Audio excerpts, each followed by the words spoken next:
ঘটনা শুরু করার আগে ঘটনাটি কিভাবে কার কাছ থেকে সংগ্রহ করেছি সেটা বলি। আমি দুবাই আল নাহদা ওইখানে একটা বিলাসবহুল ভবনের নিরাপত্তা কর্মী বা ওয়াচম্যান হিসেবে দায়িত্বরত আছি। এখানে আমার বেশ কিছু দেশি বিদেশি বন্ধু রয়েছে। তার ভেতরে অন্যতম হচ্ছে চুকস। চুকস একজন আফ্রিকান নাগরিক। ওর বাড়ি গাম্বিয়ার একটা উপকূল অঞ্চলে। সঙ্গত কারণে জায়গার নাম আমি বলছি না। চুকস আমার বয়সী 28 বা 29 বছর হবে। ওর দাদু বাগলার একজন নাম করা কবিরাজ। দাদুর বয়স বর্তমানে 90 বছর হবে। উনি যেহেতু একজন কবিরাজ, সেই জন্য ওনার অনেক অভিজ্ঞতা রয়েছে এসব বিষয়ে। গাম্বিয়াতে এক ধরনের নৃত্যের আয়োজন করা হয়, ওটাকে বলে কুম্প নৃত্য বা কুম্প নৃত্য। বিভিন্ন খড়কুটা দিয়ে ও তাল গাছের পাতা দিয়ে বানানো বিশেষ এক কুম্প ঘন্টার পর ঘন্টা নৃত্য করে থাকে কোনো মানুষ ছাড়া। এই কাজগুলো ওখানকার কবিরাজরা করে থাকেন কালো জাদুর মাধ্যমে। তাছাড়া গ্রামে পাহারা দেওয়ার জন্য ওখানকার কবিরাজরা কাঠের তৈরি পুতুল বানান, এগুলোকে বলে জামবেটু। এই জামবেটুর ভেতরে পিশাচ বন্দি করে সেগুলো দিয়ে গ্রাম পাহারার কাজ করা হয়ে থাকে। আপনারা জানেন যে পুরো আফ্রিকা মহাদেশ জুড়ে ভয়ঙ্কর ভয়ঙ্কর কালো জাদুর চর্চা করা হয়। এই পাগলার দাদু তার কবিরাজি জীবনে অনেক ভয়ঙ্কর সাধনা করেছেন, অনেক বড় বড় জিনের মোকাবেলা করেছেন। তো আজকে আমি পাগলার দাদুর একটা ভয়ঙ্কর অভিজ্ঞতা এখানে শেয়ার করব, যেটা আমি চুকসের কাছ থেকে শুনেছি। তো চলুন ঘটনা শুরু করা যাক।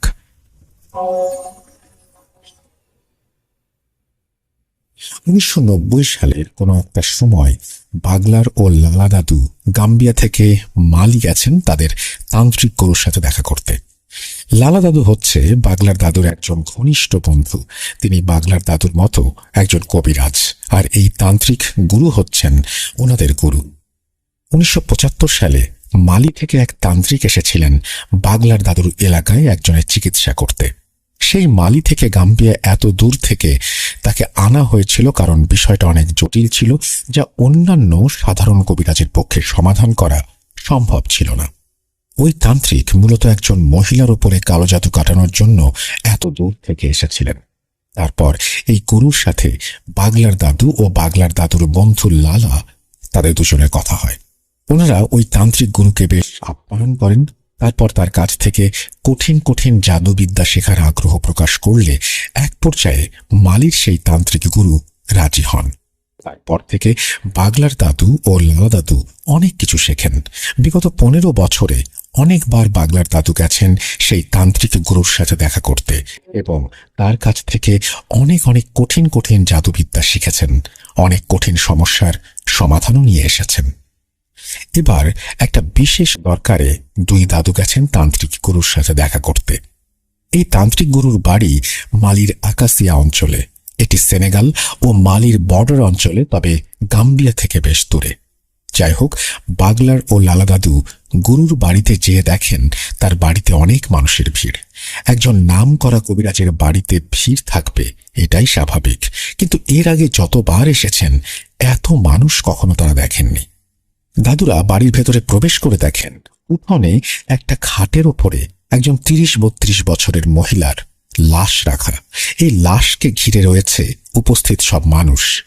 সেখানে ওনাদের সেই তান্ত্রিক গুরু এবং তার কিছু শিষ্য আছে।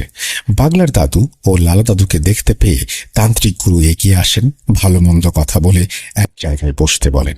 তারপর গুরু বলেন, তোমরা বসো, বিশ্রাম করো, আমি এই ঝামেলার কাজ শেষ করে এসে তোমাদের সাথে কথা বলছি।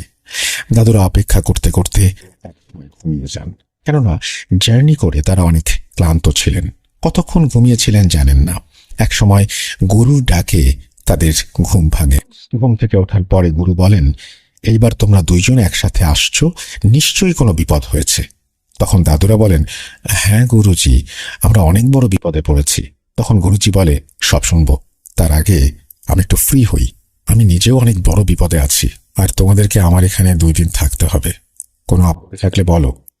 যাই হোক, গুরুর কথা শুনে দাদুরা বলে, কি যে বলেন গুরুজি আপনি, আপনার কাছে থাকতে পারা আমাদের সৌভাগ্যের ব্যাপার। 2 দিন কেন, তার বেশি দিনও থাকতে রাজি আছি। আপনি শুধু বলেন কি করতে হবে আমাদের। তখন গুরু বলেন, চলো খাওয়া দাওয়া করে নেওয়া যাক, তারপর বলছি। খাওয়া দাওয়া শেষ করে গুরুজি বলেন, আমাদের একটা প্রতিবেশীর বাড়ির পেছনে এই লাশটা পাওয়া গেছে, যেটা তোমরা উঠোনে খাটের উপরে দেখেছ। এই লাশ নিয়ে একটু ঝামেলার ভেতরে আছি। আজকে সকালে এই লাশটা আমাদের গ্রামের এক প্রতিবেশীর ঘরের পেছনে পাওয়া যায়। ওই প্রতিবেশীর ঘরটা হচ্ছে একটা পরিত্যক্ত নির্জন জায়গার পাশে। আমি ওই প্রতিবেশীর একটা ছদ্মনাম ব্যবহার করছি, ধরেন তার নাম এরিক। এখন এরিকদের ঘরের পেছনে একটা লাশ পাওয়া গেছে। এই ঘটনা আশেপাশের লোকজন জানতে পারে। তখন সবাই এরিকের বাড়িতে ভিড় জমায়। কে এই মেয়ে? এই লাশ এখানে এলো কিভাবে? এরকম প্রশ্ন আসতে থাকে চারপাশ থেকে। কিন্তু এরিক ও তার পরিবার বারবার বলছে তারা কিছু জানে না, এটা একটা ষড়যন্ত্র। মজার বিষয় হচ্ছে এটা কার লাশ সেটা কেউ জানে না। এই মহিলাকে কেউ আগে কখনো দেখেছে বলেও মনে করতে পারে না। এক পর্যায়ে এলাকাবাসী ও এরিকদের ভেতরে কথা কাটাকাটি শুরু হয়।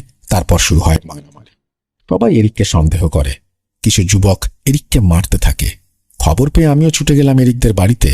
যেয়ে দেখি বেচারা বেধড়ক মার খাচ্ছে। আমি যেয়ে সেখানে বাধা দেই, জানতে চাই কি হয়েছে। সবকিছু শোনার পরে আমি ওই মহিলার লাশের কাছে যেয়ে খুব আতঙ্কিত হই।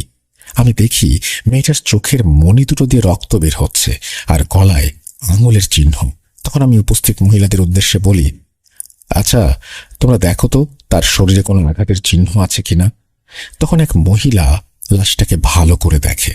এক সময় সে বলে, গুরুজি, এই মেয়েকে খুব নির্মমভাবে শ্বাসরোধ করে হত্যা করা হয়েছে। সে সহ্য করতে পারেনি, তাই চোখ নাক মুখ দিয়ে রক্ত বেরিয়ে আসছে। মেয়েটার স্বাস্থ্য ভালো ছিল।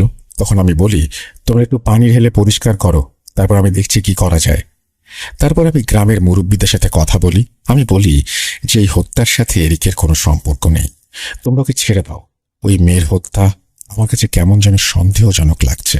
আমাদের সামনে বিপদ হতে চলেছে, অশুভ কিছুর লক্ষণ পাচ্ছি। তাছাড়া ভাগ্য ভালো, পুলিশ এখনো বিষয়টি জানেনি, জানলে কেউ পার পাবে না।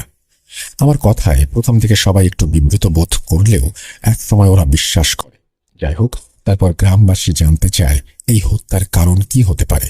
আমি বলি, এটা এখন বলা যাচ্ছে না, তবে আমি আজকে রাতে আমার জাদুবিদ্যা প্রয়োগ করে জানার চেষ্টা করব আসলে কি ঘটনা ঘটেছিল। তোমরা যদি আমাকে বিশ্বাস করো তবে এই লাশটা আমার বাড়িতে পৌঁছে দাও। তখন সবাই বলে, গুরুজি, আমরা আপনাকে অবশ্যই বিশ্বাস করি, আর আমাদের বিশ্বাস আপনি পারবেন। তারপর ওরা ধরাধরি করে লাশটা আমার বাড়িতে নিয়ে আসে। হচ্ছে আপাতত ঘটনা। এখন আমার তোমাদের থেকে একটা সাহায্য লাগবে। বাগলার দাদু জিজ্ঞাসা করেন, কি সাহায্য গুরুজি? তখন গুরুজি বলেন, আজকে রাতে তোমাদের দুজনকে নিয়ে আমি একটা রিচুয়াল করতে চাই এই লাশের ওপরে। এই রিচুয়ালের মাধ্যমে আমরা জানতে পারবো এই মহিলার পরিচয়, তাকে কে বা কারা হত্যা করেছে, কি উদ্দেশ্য। তখন লালা দাদু আর বাগলার দাদু বলে, এটা তো আত্মা ফেরানো জাদু। গুরুজি বলেন, হ্যাঁ, তোমরা ঠিকই বলেছ। এই জাদুর মাধ্যমে মৃত মানুষের ভেতরে আত্মা ফেরানো যায়, কিন্তু সেটা কিছু সময়ের জন্য। গুরুজি বলছেন, এটা আমি আমার ওস্তাদের কাছ থেকে শিখেছিলাম। আজ রাতে তোমাদের দুজনকে নিয়ে এই জাদু প্রয়োগ করব।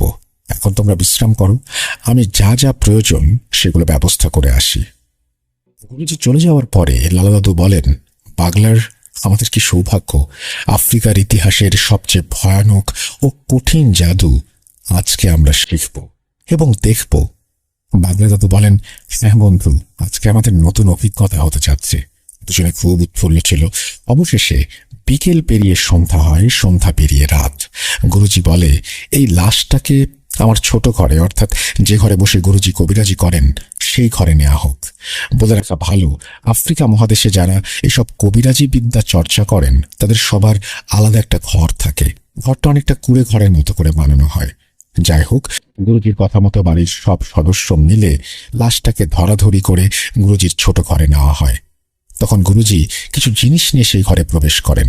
তার ভেতরে ছিল সরু দুটো কাঠ, রশি, কিছু ছোট বাটির মতো মাটির পাত্র, একটা বড় মাটির পাত্র, কিছু ছাগলের চর্বি যেগুলো রোদে শুকিয়ে মমের মতো করা হয়েছিল, একটা লাল কাপড়, আর আগুন জ্বালানোর জন্য ছোট ছোট কাঠের টুকরো।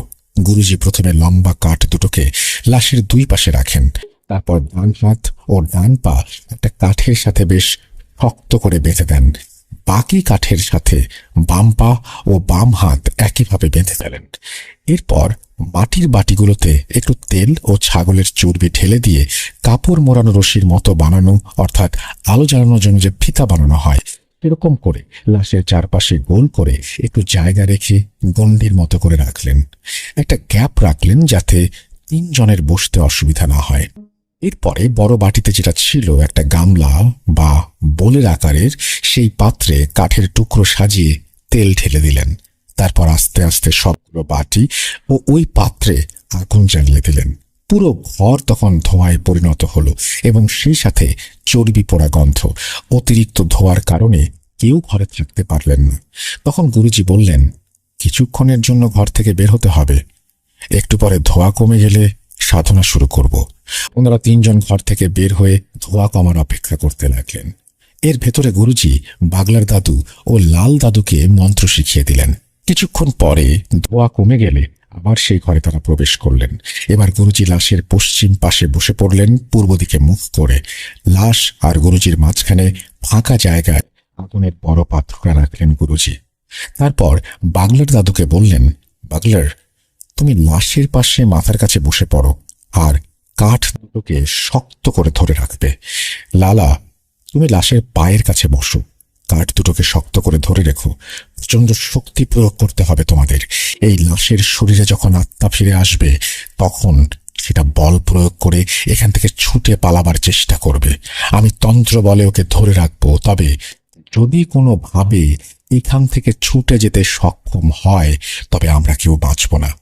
গুরুজির কথা শুনে দাদুর একটু ভয় পেলেও গুরুজির উপরে বিশ্বাস রেখে তারা তাদের জায়গায় বসে পড়ে। তখন গুরুজি বলে, তোমাদের যে মন্ত্র শিখিয়ে দিয়েছি সেটা জোরে জোরে পড়তে থাকো, আর লাশে আত্মা না আসা পর্যন্ত পড়েই যাবে। দাদুরা মন্ত্র পড়তে শুরু করে, ওদিকে গুরুজিও মন্ত্র পড়তে থাকেন। বেশ কিছুক্ষণ পরে হঠাৎ করে ওই ঘরের মধ্যে ভূমিকম্প শুরু হয়। মনে হচ্ছে এক্ষুনি ঘরের সবকিছু ভেঙে মাথার উপরে পড়বে।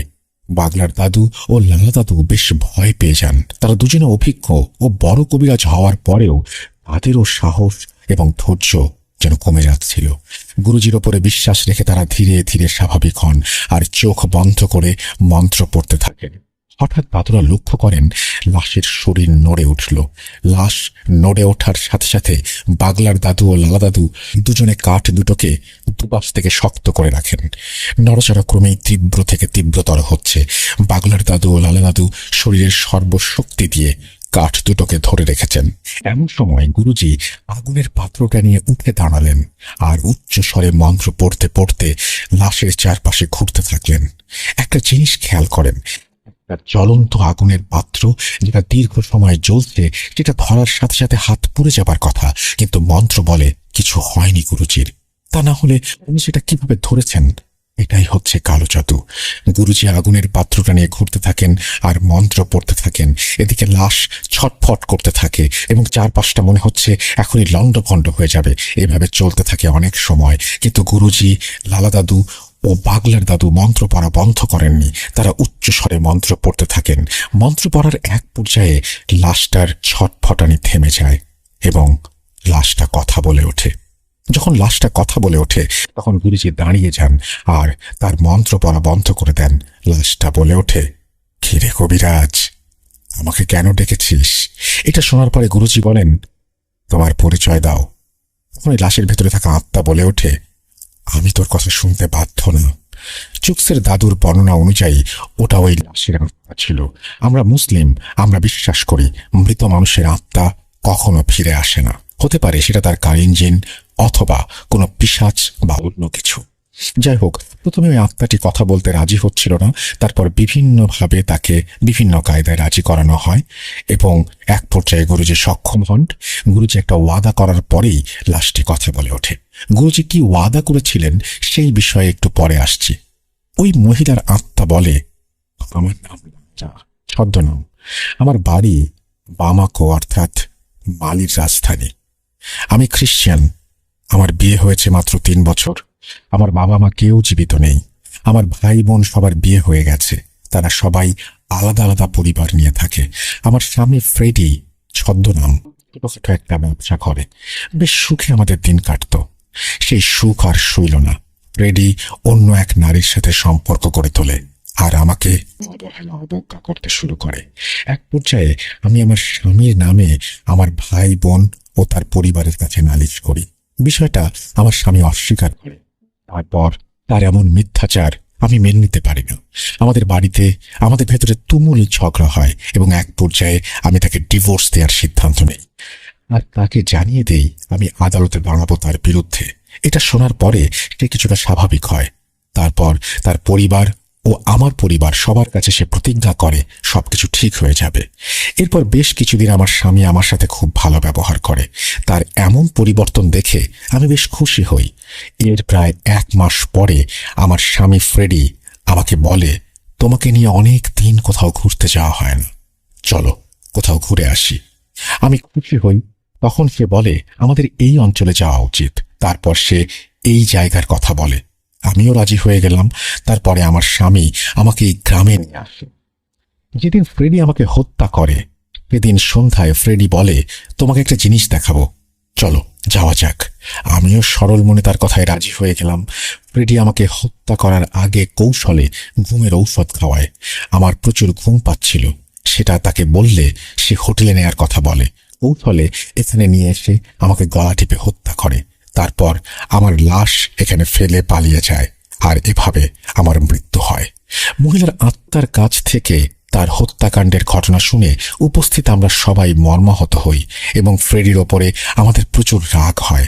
নীরবতা ভেঙে গুরুজি নায়রার আত্মাকে বলে, এখন তুমি বলো আমি তোমার জন্য কি করতে পারি।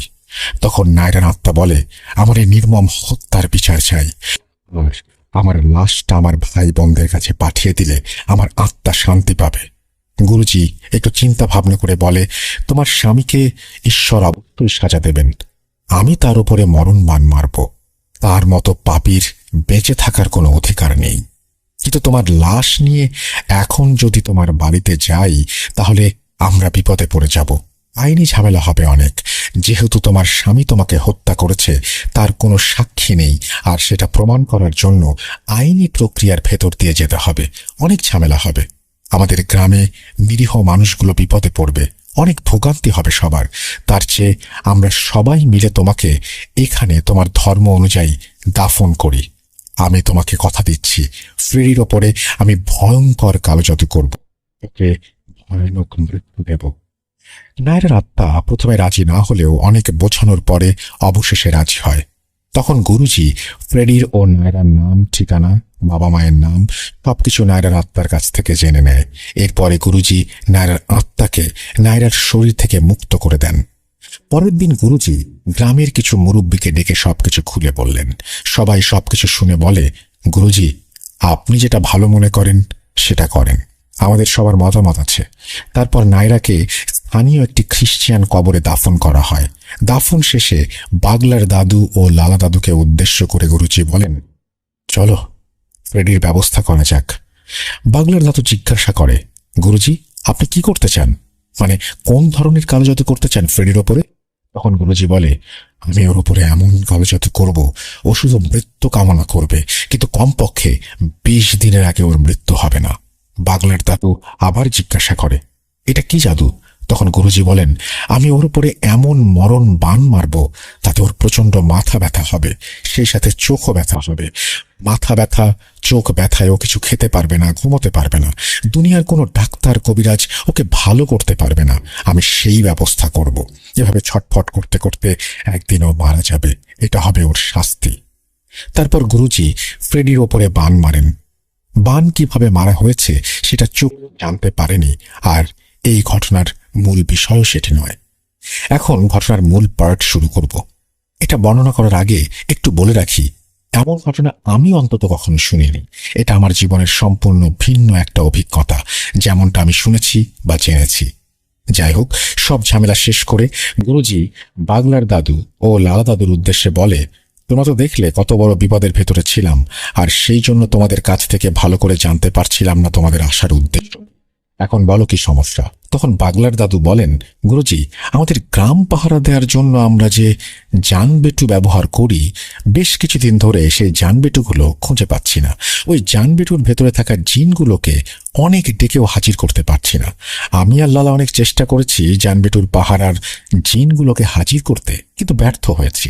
আর আমাদের যে সকল বার্তাবাহক বা মুকবির জিন আছে, ওদের কাছে জিজ্ঞাসা করেছে জানবেটুর সম্পর্কে, কিন্তু ওরা কোনো খবর দিতে পারেনি। ওরা শুধু এতটুকু বলেছে, এই অঞ্চলে শয়তানের ছায়া দেখতে পাচ্ছি, এর বেশি কিছু আর বলতে পারেনি। আপনি নিশ্চয়ই জানেন জানবেটু আসলে কি। জানবেটু হচ্ছে এক ধরনের কাঠের পুতুল, যেটার ভেতরে জিন বন্দি করে আফ্রিকান কবিরাজরা গ্রাম পাহারা দেওয়ার ব্যবস্থা করে, বিশেষ করে আফ্রিকার উপকূলীয় অঞ্চলগুলিতে। যাই হোক, গুরুজি জিজ্ঞাসা করে, তোমাদের জানবেটুগুলো নিখোঁজ কতদিন থেকে? তখন দাদুরা বলে, তা প্রায় 10 দিন হবে। আমাদের অন্যান্য জিনেরা যখন বলল এই গ্রামের শয়তানের ছায়া দেখতে পাচ্ছি, তখন আমরা খুব চিন্তায় পড়ে যাই। আর এই শয়তান কে বা কারা, কেন আমাদের জানবেটুগুলোকে আক্রমণ করলো, আর কি উদ্দেশ্য নিয়ে তারা এখানে এসেছে, এইটা জানার অনেক চেষ্টা করেছি, কিন্তু ব্যর্থ হয়েছি। আমাদের অনুগত যত জিন আছে, কেউ কোনো সঠিক তথ্য দিতে পারেনি। এরা শুধু এতটুকু বলেছে এই গ্রামে শয়তানি কর্মকাণ্ড করা হচ্ছে, তবে সেটা খুব গোপনে। এই শয়তানগুলো কোনো উদ্দেশ্য নিয়ে এখানে আসছে, আমাদের জিন সেটা বলতে পারেনি। তারা অনেক চেষ্টা করেও কোনো খবর সংগ্রহ করতে পারেনি। জানবেটুগুলো যেহেতু সবসময় এলাকা পাহারা দেওয়ার কাজ করে, তাই ওরা সর্বপ্রথম ওই জানবেটুর ভেতরে থাকা জিনগুলোকে হত্যা করেছে অথবা বন্দি করে নিয়ে গেছে। এর ভেতরে দুটো ঘটনা ঘটে গেছে, যে ঘটনা দুটো নিয়ে পুরো গ্রামের মানুষ আতঙ্কিত। গুরুজি জিজ্ঞেস করলেন, কি সেই ঘটনা? বাগলা দাদু বললেন, জানবেটুগুলো নিখোঁজ হবার 2 দিন পরে আমাদের গ্রামের একটা ছেলে জিয়ান কাজ শেষ করে নদীর পাড় দিয়ে বাড়ি ফিরছিল। এক জায়গায় এসে জিয়ান দেখতে পায় একটু দূরে দুটো অবয়ব দাঁড়িয়ে আছে। এটা দেখে জিয়ান খুব অবাক হয়। জিয়ান আস্তে আস্তে এগোতে থাকে। একটু কাছে আসার পরে জিয়ান বুঝতে পারে ওই অবয়ব দুটো আসলে দুটো মানুষ। তারা কালো কাপড় পরা আর নদীর ভেতরে ঠিক হাঁটু পানিতে দাঁড়িয়ে আছে। আবছা আলোয় জিয়ান লক্ষ্য করে লোক দুটোর হাত দুটোয় দুটো পাত্র দেখা যাচ্ছে। তারা পাত্র দুটো ধরে ওখানে দাঁড়িয়ে আছে। জিয়ান মনে মনে ভাবে, এই লোক দুটো কে, আর তারা এই হাঁটু পানির মধ্যে দাঁড়িয়ে কি করছে? চোর না তো আবার? জিয়ান বুদ্ধি করে নদীর পাড়ে থাকা একটা গাছের আড়ালে লুকিয়ে পড়ে আর উঁকি মেরে দেখতে থাকে আসল ঘটনা কি ঘটেছে। জিয়ান দেখে লোক দুটো অজানা ভাষায় কিছু পড়ল, তারপর পাত্রের ভেতরে থাকা তরল কোনো একটা জিনিস নদীর পানিতে ঢেলে দিল। জিয়ান বুঝতে পারে এরা কোনো সাধারণ মানুষ না, এরা নিশ্চয়ই কোনো কবিরাজ বা তান্ত্রিক। জিয়ান লক্ষ্য করে ওই তরল জাতীয় জিনিস যখনই পানিতে ঢেলেছে, তখনই ওই জায়গার পানি পাক খেতে শুরু করেছে। তখন ওই কবিরাজ দুটো নদী থেকে কিনারায় উঠে ওই গাছের দিকে আসতে থাকে, যেই গাছের পেছনে জিয়ান লুকিয়েছিল। লোক দুটোকে তার দিকে আসতে দেখে জিয়ান প্রচন্ড ভয় পায়। তখন সে মনে মনে আল্লাহকে ডাকতে শুরু করে। জিয়ান মুসলিম ছিল, সে তার জানা যত দোয়া আছে সব পড়তে থাকে আর মনে মনে আল্লাহকে বলে, হে আল্লাহ, আমার উপরে রহমত করো, লোক দুটোর হাত থেকে আমাকে রক্ষা করো। সময় লোক দুটো জিয়ানের অনেকটা কাছে এসে নদীর দিকে মুখ করে দাঁড়িয়ে থাকে। ওদিকে জিয়ান খেয়াল করে নদীর ভেতরে পাক ক্রমেই বেড়ে চলেছে, আর সেই পাকের ভেতর থেকে উঠে আসে বিশাল একটা কচ্ছপ। এত বড় কচ্ছপ জিয়ান আগে কখনো দেখেনি। আকারে সেটা একটা মানুষের থেকে দ্বিগুণ হবে, আর উচ্চতায় মানুষের সমান। দানবীয় এমন একটা কচ্ছপ দেখে জিয়ান প্রচন্ড ভয় পায়। ওর ইচ্ছে করে একটা চিৎকার দিয়ে এখান থেকে পালিয়ে যেতে, কিন্তু গাছের আড়াল থেকে বেরিয়ে আসার সাথে সাথে সে ধরা পড়ে যাবে সেই ভয়ে আর সেখান থেকে বের হতে পারে না। জিয়ান দেখে কচ্ছপটা ধীরে ধীরে ওই লোক দুটোর কাছে আসছে। কচ্ছপটা ওই লোক দুটোর সামনে এসে থেমে যায়। তারপর জিয়ান যেটা দেখে, সেটা দেখার জন্য সে মোটেও প্রস্তুত ছিল না। সে দেখে কচ্ছপটার মাথা বেরিয়ে আসলো, কিন্তু সেটা কোনো কচ্ছপের মাথা না, সেটা একটা মানুষের মাথা। এই মাথাটা অনেক ভয়ঙ্কর এবং বিভৎস। যেটুকু আবছা আলোয় দেখা যায়, সে আলোয় জিয়ান দেখে ওর মাথায় চুলগুলো জট বাঁধা, মুখের মাংসগুলো পচন ধরা, আর 2 মুখে কাটা কাটা চিহ্ন। মনে হচ্ছে চিহ্নগুলো কেউ ধারালো ছুরি দিয়ে কেটে ফেলেছে। কাটা জায়গায় মাংস বেরিয়ে আসছে, চোখগুলো গোল গোল, চোখের কোটর জোরে গোল কালো দাগ। এমন ভয়ঙ্কর জিনিস দেখে জিয়ানের দম বন্ধ হয়ে যাওয়ার উপক্রম। তার শরীর রীতিমতো কাঁপতে শুরু করে। জিয়ান চিৎকার দিতেও পারে না। জিয়ান তার হাত দিয়ে নিজের মুখ চেপে ধরে। এমন সময় ওই কচ্ছপরূপী জিনটা মানুষের মতো কথা বলে ওঠে। এটা দেখা ও শোনার পর জিয়ান আর নিজেকে ধরে রাখতে পারে না, সে সেখানে অজ্ঞান হয়ে যায়। পরের দিন সকালে গ্রামের কিছু মানুষ জিয়ানকে অজ্ঞান অবস্থায় ওই গাছের নিচে পায়। আমি আর লালা খবর পেয়ে ছুটে যাই জিয়ানকে দেখতে। গিয়ে দেখি মসজিদের ইমাম সাহেব জিয়ানকে ঝাড়ফুঁক করছে। ইমাম সাহেবের চেষ্টায় জিয়ান সুস্থ হয়ে ওঠে। আমি আর লালা ইমাম সাহেবকে জিজ্ঞাসা করি, হুজুর, কি হয়েছে? আপনি কি বুঝলেন? ইমাম সাহেব বলেন, অশুভ কর্মকাণ্ডের ইঙ্গিত পাচ্ছি। যাই হোক, জিয়ান একটু সুস্থ হলে সে পুরো ঘটনা খুলে বলে। তখন আমরা বুঝতে পারি আসলে ঘটনা কি ঘটেছে। ইমাম সাহেব বলেন, জিয়ান, খোদা তোমার সাথে ছিল বলে ওই শয়তানের নজর থেকে তুমি বেঁচে গেছো। তুমি দোয়াদুরুদ পড়েছিলে বলে ওই শয়তানগুলো তোমাকে দেখতে পায়নি। ওরা যদি তোমাকে দেখতে পারত তবে তোমাকে ওখানে মেরে ফেলতো। আমরা জিয়ানকে জিজ্ঞেস করি, আচ্ছা জিয়ান, তুমি কি ওই লোক দুটোকে চিনতে পেরেছ? জিয়ান বলে, তাদেরকে চিনি না। যাই হোক, তারপর আমি, লালা, ইমাম সাহেব যার যার জায়গা থেকে চেষ্টা করি সেদিন রাতে কি ঘটেছে সেটা জানার, কিন্তু ব্যর্থ হই। এই ঘটনার 2 দিন পরে লালাদের এক প্রতিবেশীর কন্যা সন্তান নিখোঁজ হয়। বাচ্চার বয়স ছিল 3 মাস। বাড়ির ভেতর থেকে বাচ্চা নিখোঁজ হওয়ার বিষয়টা আমাদের সবাইকে নাড়া দিয়েছে।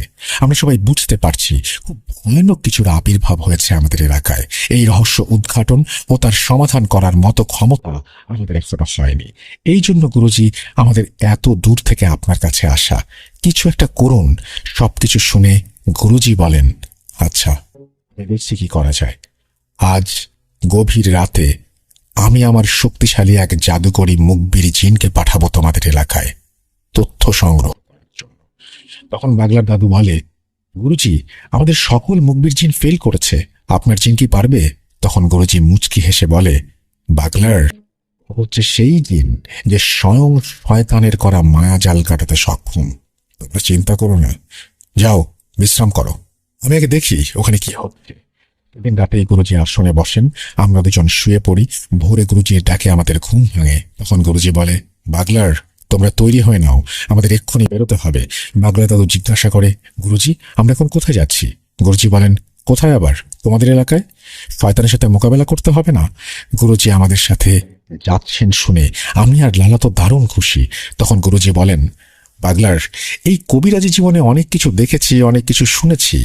আমার গুরু যিনি ছিলেন উনি আমাকে সবসময় একটা কথা বলতেন, যদি শয়তানের সাথে লড়াই করতে করতে মৃত্যু হয় তবে সেই মৃত্যুতে ঈশ্বর খুশি হন। শয়তানের কাছে কখনো মাথা নত করবে না। এই বৃদ্ধ বয়সে এসে এমন একটা সুযোগ আমি পেয়ে যাব ভাবতে পারিনি। তোমাদের দুজনকে ধন্যবাদ আমার কাছে আসার জন্য। চলো যাওয়া যাক তোমাদের এলাকায়। তাছাড়া অনেক দিন হলো আমার বোনটাকে দেখি না। সমস্যার সমাধান করব, বোনের সাথেও দেখা করব। মালির গুরুজির একজন বোনের বিয়ে হয়েছে গাম্বিয়াতে, অর্থাৎ 1975 সালে এই গ্রামে এসে, অর্থাৎ বোনের বাড়িতে এসে। তখন বাগদা দাদু ও লালা দাদু জিজ্ঞাসা করে, গুরুজি, আমাদের এলাকায় কি হচ্ছে সেটা তো বলবেন। গুরুজি বলে, সব যাত্রাপথে বলবো, দেরি করো না, তৈরি হয়ে নাও এক্ষুনি। তারপর ওনারা 3 জন মালি থেকে চুক্সদের এলাকা গাম্বিয়ার দিকে রওনা দেন। যাত্রাপথে গুরুজি সবকিছু খুলে বলেন 2 দাদুকে। গুরুজি বলেন, তোমরা ঘুমানোর পরে আমার সবচেয়ে শক্তিশালী মুখবিরি জিনকে তোমাদের এলাকায় পাঠায়। সে সেখানে যায়, কিছুক্ষণ পরে সে ফিরে এসে আমাকে যে তথ্য দেয় সেটা শোনার পরে আমার পিলে চমকে যায়। আমার মুখবির জিন আমাকে বলেছে, গুরুজি, আমি গ্রামের সব জায়গায় খুঁজে কিছু না পেয়ে যখন নদীর পাড়ে যাই তখন আমি 3টা শয়তানের অনুসারী জিনকে দেখতে পাই। ওরা আমাকে দেখার সাথে সাথে আমাকে বিদ্যুতের গতিতে আক্রমণ করে বসে। শয়তানের অনুসারীর একটা বড় অংশ হচ্ছে ইফরিত সম্প্রদায়ের জিন। তারা অনেক শক্তিশালী ও দ্রুতগামী হয়। আমরা ধরে নিলাম ওগুলো ইফরিত জিন ছিল, কিন্তু আমি তাদেরকে প্রতিহত করতে সক্ষম হই। তারপর ওরা পালিয়ে যায়। যাবার সময় আমাকে বলে, আমাদের শয়তানের খোদা ও তার মেয়ে, আমাদের মা তোদের দেখে নেবে। আমি বলি, কে তোদের শয়তানের খোদা? তার মেয়ে। তখন ওরা বলে, আমাদের শয়তানের খোদা আর কেউ নয়, স্বয়ং শয়তান ইবলিশ আর তার মেয়ে নাজালি। একটা কথা বলে রাখি, বিভিন্ন ধর্ম অনুযায়ী শয়তানকে বিভিন্ন নামে ডাকা হয়। আমি এখানে ইবলিশ শব্দটা ব্যবহার করেছি। যাই হোক, গুরুজি বলেন, শয়তান ইবলিশের অনেকগুলো সন্তান রয়েছে। এই ইবলিশের সন্তানগুলো এক একজন এক একটা অপকর্মে লিপ্ত। কেউ মানুষের ভিতরে দ্বন্দ্বের সৃষ্টি করে, কেউ মানুষকে বিপথে নিয়ে যায়, কেউ সংসারে অশান্তি করে। আরো যত অপকর্ম আছে এই সব শয়তানের ছেলে মেয়েও শয়তান নিচে করে। তার ভেতরে নাজালি একজন। এই নাজালি নামের অর্থ মহামারী। নাজালি একটা আফ্রিকান শব্দ, সম্ভবত ইকবো অথবা ইবো ভাষায় কথা বলে চুকস। এখানে আমি যে নামগুলো ব্যবহার করব সব এই আফ্রিকান ভাষায় হবে। যাই হোক, এদের প্রত্যেকের আবার বিশাল বাহিনী আছে। এই মহামারীর কাজ হচ্ছে ডাঙায় ও পানিতে মহামারী সৃষ্টি করা। তোমাদের নদীতে পানিকে দূষিত করে মানুষের ভেতরে রোগ ছড়ানোর জন্য তোমাদের এই নদীটাকে সে এখন বেছে নিয়েছে। যেহেতু এটা আফ্রিকান মহাদেশের ভেতরে অনেক বড় একটা নদী, অনেক জায়গায় দেখা যায় একটা নদীর পানি হঠাৎ দূষিত হয়ে রোগ ব্যাধি হয়ে শত শত মানুষ মারা যাচ্ছে। কোনো ডাক্তার বা কবিরাজের ওষুধে কাজ হচ্ছে না, অথচ বছরের পর বছর ওই এলাকার সবাই ওই নদীর পানি ব্যবহার করে আসছে। তাহলে হঠাৎ করে নদীর পানি এভাবে দূষিত হয়ে পড়ল কিভাবে? অনেকে হয়তো সায়েন্টিফিক কোনো ব্যাখ্যা দেবে, পরিবেশগতভাবে হতে পারে এটা বলবে, কিন্তু কেন? তার পেছনে একটা কারণ হচ্ছে এই শয়তানের মেয়ে মহামারী ও তার অনুসারী। আর তাদেরকে এই কাজে সাহায্য করে সামান্য ক্ষমতার লোভে মানুষরূপী কিছু শয়তান। তোমাদের গ্রামের ভেতরে যে দুজন পাগল আছে, ওরা আসলে পাগল না, ওরা হচ্ছে শয়তানের অনুসারী। তোমাদের জান বেটুর ভেতরে থাকা জিনকে হত্যা করেছে ওরা। আর লালার প্রতিবেশীর মেয়েকে এই দুজন শয়তানের মেয়ে নাজালির নামে বলি দিয়েছে। ওই দুই শয়তান তান্ত্রিক সারাদিন পাগলের নাটক করে আর রাতের বেলা তারা এই সমস্ত অপকর্ম চালায়। সেদিন জিয়ানের দেখা কালো কাপড় পরা ওই শয়তান তান্ত্রিক দুটোই হচ্ছে তারা। মূলত ওরা পাগল সেজে ঘুরে বেড়ায় আর দেখে কোনো বাড়িতে ছোট বাচ্চা আছে কিনা। ওরা অন্য এলাকা থেকে আরো দুটো বাচ্চাকে তুলে এনে তোমাদের ওই নদীর পাড়ে বলি দিয়েছে। ওরা এই পর্যন্ত 3টা বলি দিয়েছে। দূরে হওয়ার জন্য তোমরা বাকি দুজনের কথা জানতে পারোনি। এভাবে যখন 13টা বাচ্চার বলি দিতে সক্ষম হবে, তখন ওরা অনেক শক্তিশালী হবে। আজ এই নদীর পানি দূষিত হয়ে মহামারী শুরু হবে। এতে এই গ্রাম সহ এই দীর্ঘ নদীর পানি যারা ব্যবহার করে সবার ভেতরে রোগ ছড়াবে আর হাজার হাজার মানুষ মারা যাবে। সেদিন জিয়ানের দেখা সেই কচ্ছপরূপী শয়তানটা হচ্ছে বিমরু। এই বিমরু হচ্ছে নজলির খুব কাছের একটা শক্তিশালী শয়তান জিন। নজলি বিমরুকে নদী দূষণের দায়িত্ব দিয়েছে, আর নজলির গোলাম এই বিমরু এই কাজ করে। এদিকে ক্ষমতার লোভে বিমরুর হয়ে এই দুজন তান্ত্রিক শয়তানি কর্মকাণ্ডে সাহায্য করছে। সেদিন রাতে ওদের হাতে থাকা দুটো পাত্রের ভেতরে ছিল দুটো বাচ্চার তাজা রক্ত। প্রথমে বাচ্চা দুটোকে বলি দিয়ে তার রক্ত এই পাত্রে ধারণ করা হয়েছে। তারপর তাদের সব শয়তানি কর্মকাণ্ড শেষে পাত্র ভর্তি তাজা রক্ত শয়তানের মেয়ে নাজালির জন্য উৎসর্গ করা হয়েছে। আর সেই জন্য বিমরু পানি থেকে উঠে এসে একটা কচ্ছপের রূপ ধরে আর শয়তান তান্ত্রিক দুটোকে বলে, দ্বিতীয় বলি কবে দিতে হবে, কখন দিতে হবে। এখন তোমরা বলো, এত কিছু জানার পরে আমি কি বসে থাকবো? তাই তোমাদের সাথে বেরিয়ে পড়লাম শয়তানের সাথে যুদ্ধ করার জন্য। যদি ওই শয়তান তান্ত্রিক দুটো কোনোভাবে 13টা বাচ্চাকে বলি দিতে সক্ষম হয়, তবে এই গ্রাম মৃত্যুপুরী হয়ে যাবে। আমাদের প্রথম কাজ গ্রামে যে সবাইকে এই বিষয়গুলো খুলে বলা, তারপর তাদেরকে সাথে নিয়ে কৌশলে ওই পাগল বেশি শয়তান দুটোকে খুঁজে বের করে তাদেরকে হত্যা করা। দ্বিতীয় কাজ হচ্ছে নদীর ভেতরে থাকা ভালো জিনদের এই বিষয়গুলো জানানো ও তাদেরকে সতর্ক করা, তারা যেন এই শয়তানের সাথে যুদ্ধে অংশগ্রহণ করে এবং সেই জন্য তাদেরকে অনুরোধ করা। তৃতীয় কাজ হচ্ছে ওই নদীতে থাকা শয়তানের মেয়ে গোলাম বিমরু ও তার পুরো পরিবারকে হত্যা করা। শেষ কাজ এই গ্রামে একটা রিচুয়াল করে গ্রামটাকে সুরক্ষিত করা, যাতে ভবিষ্যতে আর কোনো শয়তান সেখানে সহজে না আসতে পারে। গুরুজির কাছ থেকে এত কিছু শোনার পরে বাগলার ও লালা দাদু বলে, গুরুজি, এত কিছু হয়ে গেল অথচ আমরা কিছুই বুঝতে পারলাম না। গুরুজি মুচকি হেসে বলেন, তোমরা কেবল শিখছ, তোমাদের এখনো অনেক কিছু অজানা আছে, তবে তোমরা একদিন আমার থেকেও বড় কবিরাজ হবে। যাই হোক, অনেক লম্বা জার্নি করে অবশেষে গুরুজিকে নিয়ে বাগলার দাদু ও লালা দাদু তাদের গ্রামে পৌঁছালেন। সবাই যখন খবর পায় গুরুজি এসেছেন, তখন গ্রামের সবাই ছুটে আসে গুরুজিকে দেখতে, কেননা গুরুজি হচ্ছে এই গ্রামের আত্মীয়। বেশ কয়েকবার এই গ্রামে উনি এসেছেন। তাছাড়া উনি এখানে আসার পরে অনেকের অনেক জটিল সমস্যার সমাধান করেছেন। এই জন্য গুরুজি অনেক পরিচিত ও সুনামও আছে। গুরুজি প্রথমে তার বোনের বাড়িতে ওঠে এবং গ্রামের মোড়ল ও সম্মানিত যত লোক আছে সবাইকে খবর দিতে বলে। খবর পেয়ে সবাই চলে আসে গুরুজির কাছে। তখন গুরুজি বাগলার দাদু, লালা দাদু ও ওই গ্রামের সব মোড়ল শ্রেণীর লোকদের নিয়ে একটা বৈঠক করে। সবাইকে সবকিছু খুলে বলা হয়, আর কি কি করতে হবে সেটাও বলে দেয়া হয়। বৈঠক শেষে গ্রামের কিছু যুবক ছেলেদের নিয়ে দুটো দল গঠন করা হয়, আর এই দুটো দলকে দায়িত্ব দেওয়া হয় যেখান থেকে যেভাবেই হোক পাগল দুটোকে ধরে নিয়ে আসতে হবে জীবিত। কাজটা খুব সাবধানে করতে হবে, কেউ যেন সেদিকে খেয়াল রাখতে না পারে। তারপর তাদেরকে একটা নির্জন জায়গার কথা বলা হয় যেখানে ওদেরকে ধরে নিয়ে আসতে হবে। মুরব্বীর কথা মতো দল দুটি বেরিয়ে পড়ে, আর কিছুক্ষণ পরে তারা সেই দুই পাগলকে ধরে গ্রামের সেই ফাঁকা জায়গায় নিয়ে আসে। তারপর তাদের কাছ থেকে কিছু জিনিসপত্র পাওয়া যায়। এই জিনিসগুলো মূলত তন্ত্র সাধনার সময় কাজে লাগে। তবে তাদের কাছে একটা বই পাওয়া যায়। উপস্থিত সবাই বইটা দেখে ধরে নেন এটা একটা জাদুবিদ্যার বই, কারণ বইয়ের ভেতরে অদ্ভুত সব শয়তানি ছবি আর ভিন্ন ভাষায় লেখা বইটি। ওরা কোনো কথা বলে না। গুরুজি যখন এই বইটি হাতে নিয়েছেন, এক নজর দেখেই সেটা তিনি ছুঁড়ে ফেলে দেন। গুরুজি বলেন, আমার হাত অপবিত্র হয়ে গেল। এটা কিসের বই তোমরা জানো? উপস্থিত সবাই বলে, না। তখন গুরুজি বলে, এটা হচ্ছে কোডেক্স গিগাস, অর্থাৎ শয়তানের বাইবেল। রে, এরা তো মানুষ নয়, এরা শয়তানের ধর্ম গ্রহণ করেছে। ওরা যে কত নিষ্পাপ বাচ্চাকে শয়তানের নামে বলি দিয়েছে সেটা সৃষ্টিকর্তা ভালো জানেন। সময় নষ্ট না করে ওদেরকে জিন্দা আগুনে পুড়িয়ে মেরে ফেলো। গুরুজির কথা মতো ওদের শরীরে পেট্রোল ঢেলে আগুন জ্বালিয়ে দেয়া হয়। ওরা মরার আগে শুধু একটা কথা বলে, আমাদের শয়তানের খোদা তোমাদের শাস্তি দেবে। ওই দুজনের কাছ থেকে অনেক কিছু জিজ্ঞাসা করা হয়েছিল মরার আগে, যেমন তোমরা কতদিন ধরে শয়তানি কর্মকাণ্ডে লিপ্ত, কোথা থেকে এসেছো, ইত্যাদি ইত্যাদি। কিন্তু ওরা নাকি কোনো কথার উত্তর দেয়নি। যাই হোক, শয়তান দুটোকে আগুনে জ্বালিয়ে দেয়া হয়, সেই সাথে ওই শয়তানি কিতাবও আগুনে পুড়িয়ে ফেলা হয়। গুরুজি বলেন, ওদের হাড় ও ছাই থাকবে সব একটা গর্তে, এবং সেই গর্ত মাটিতে ভরাট করে দেবে। তারপর গুরুজি বলে, বাগলার ও লালা, আজ রাতে তোমরা আমার সাথে ওই নদীর পাড়ে যাবে যেখানে জিয়ান ওই কচ্ছপটা দেখেছিল। আর নদীর পাড়ে যাবার আগে একটা কাজ করতে হবে। 7টা গাভীর দুধ দহন করতে হবে, একটা পাত্রে করে নিয়ে আসতে হবে সেটাকে, আর শক্ত করে দুটো লাঠির ব্যবস্থা করতে হবে। গুরুজির কথা মতো 7টা গরুর দুধ এক পাত্রে সংগ্রহ করা হয়, আর শক্ত দুটো লাঠি। তারপর পাত্রটি গুরুজির হাতে দেয়া হয়। গুরুজি বলেন, এবার চলো নদীর পাড়ে যাওয়া যাক।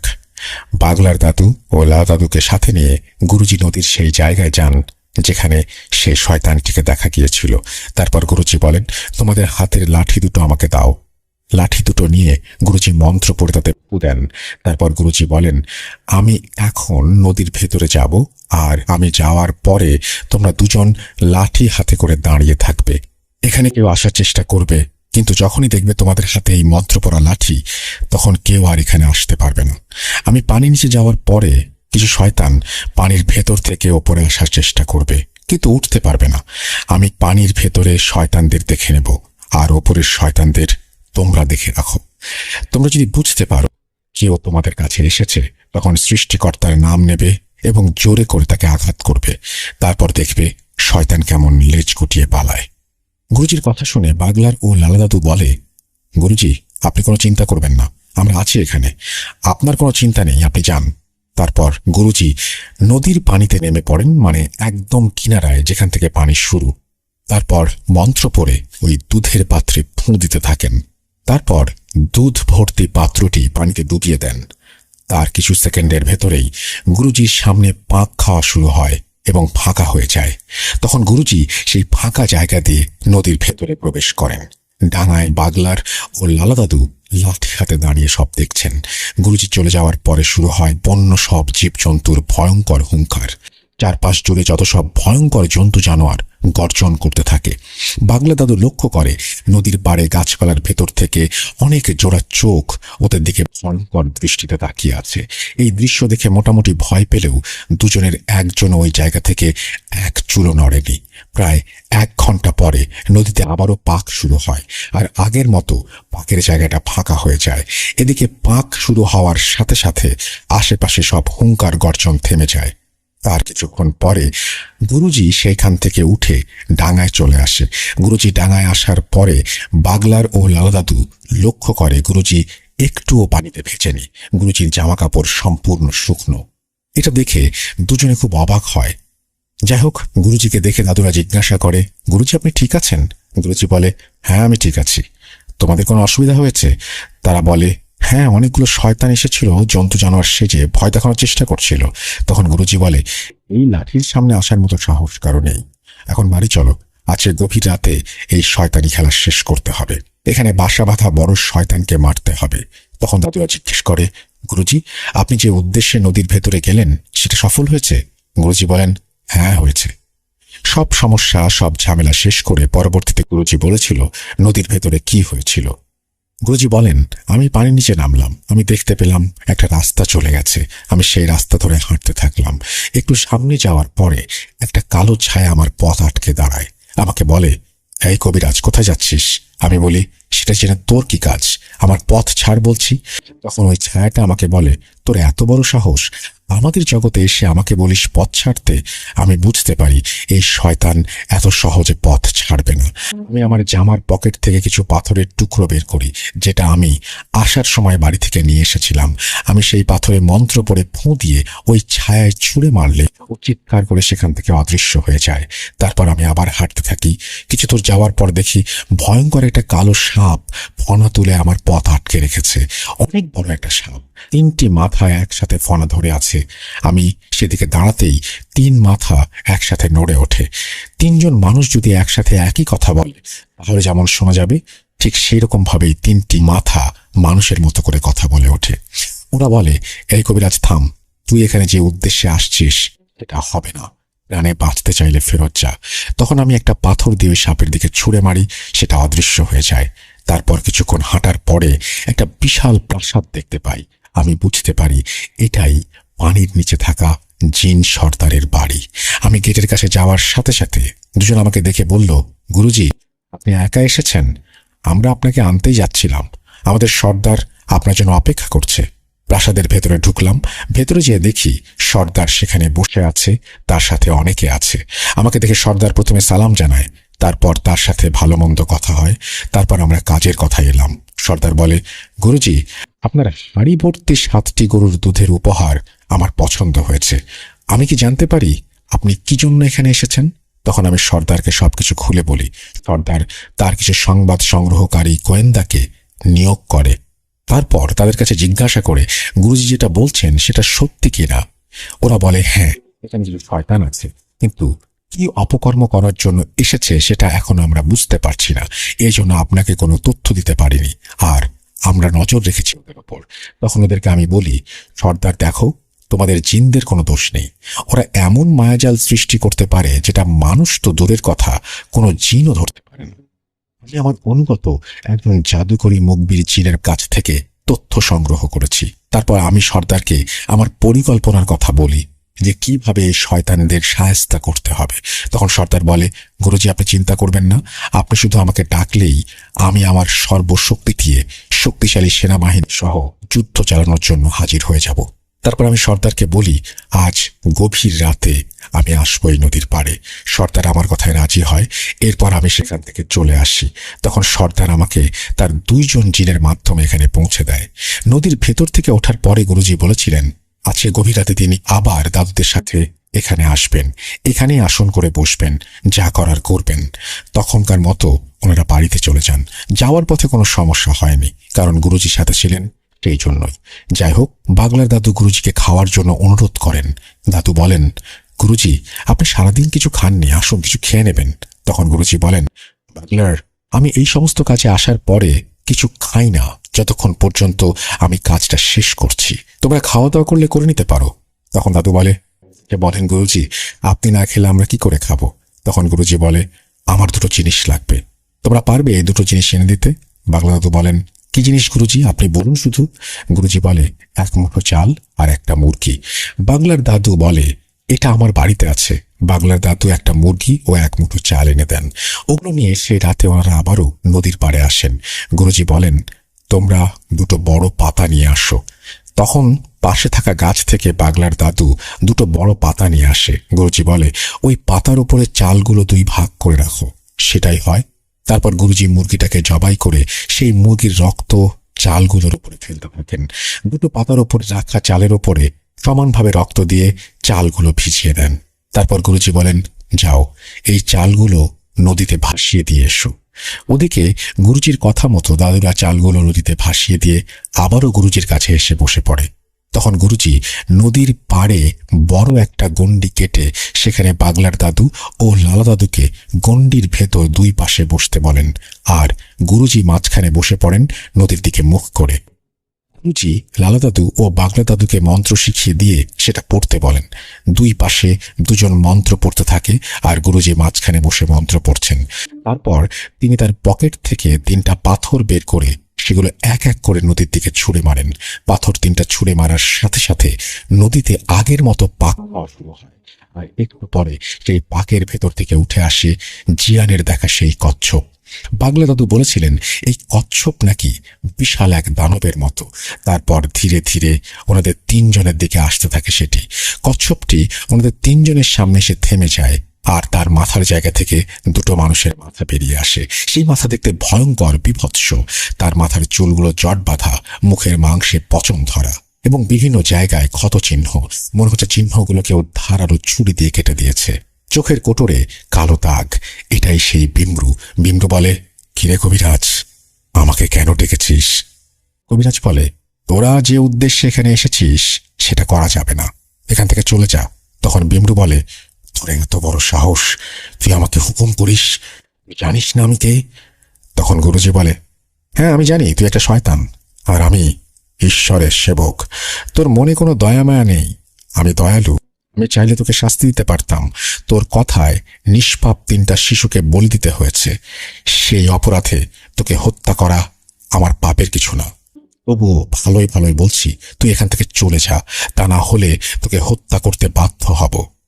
তখন বিমরু এক পৈশাচিক হাসি হাসতে থাকে। তারপর হাসি থামিয়ে বলে, কবিরাজ, তোর সাহস থাকলে এই গণ্ডির বাইরে এসে কথা বল। তখন গুরুজি হেসে বলে, তোর নাকি অনেক ক্ষমতা, আমার গণ্ডির ভেতরে এসে দেখা। কথা শোনার পরে বিমরুর আগে গড়গড় করতে থাকে। গুরুজি আবারও বলে, শেষবারের মতো তোকে বলছি, এই এলাকা ছেড়ে যাবি কিনা বল। বিমরু বলে, না।